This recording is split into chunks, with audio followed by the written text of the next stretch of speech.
Some terrifying and emotionally affecting stories there. The time is 7:48. A priest from Worthing who was found in possession of more than 20,000 indecent images of children could still be found on a Church of England register of trustworthy clergy more than 2 years after he was suspended from ministry. The register was launched in 2021 as part of attempts to make the church safer and restore faith following a series of scandals.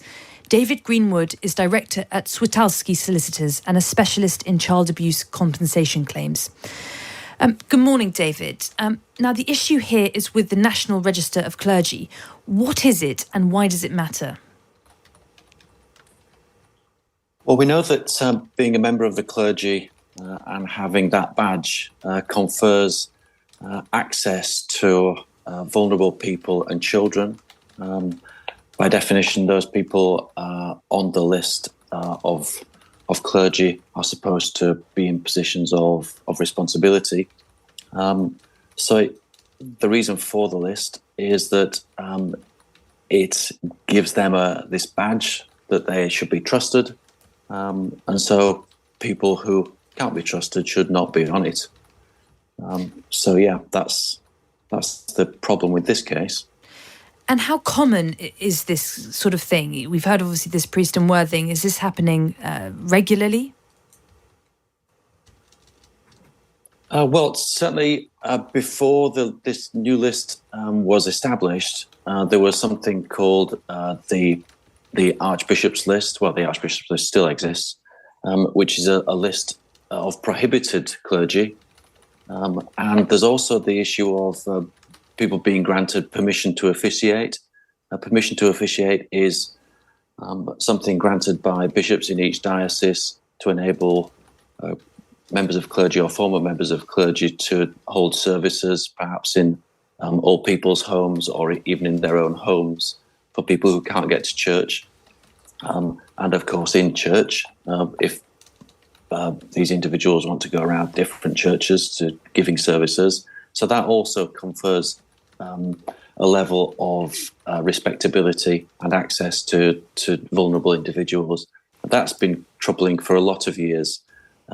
My organisation that I work with, MACSAS, the Ministry in Clergy Sexual Abuse Survivors, have been campaigning for decades to improve safeguarding, and this permission to officiate is one of the things that we've been concerned about. The problem comes because bishops and diocesan safeguarding advisors are the ones who make the decisions on who to exclude from having permission to officiate.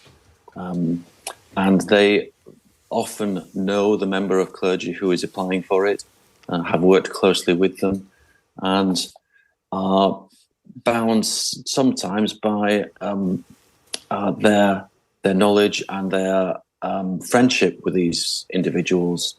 And they also want to protect the reputation of the church and the diocese if something goes wrong. So there are rules about how bishops should approach safeguarding concerns, but the problem is that when a bishop or diocesan safeguarding advisor knows the individual, they may be swayed by their past knowledge of him or her.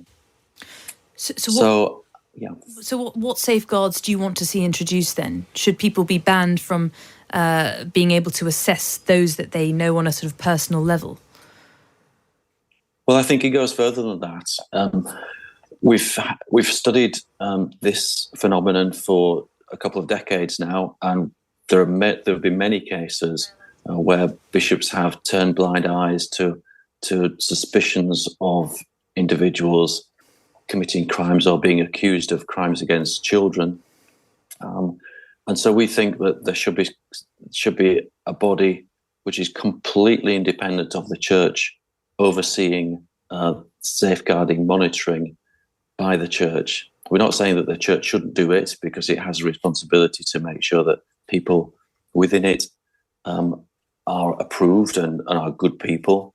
But we think that an independent body which has teeth, which can criticise decisions and even get rid of members of clergy where necessary, something like the health and safety executive, an overall body to establish rules and to enforce them, would be the way to do this.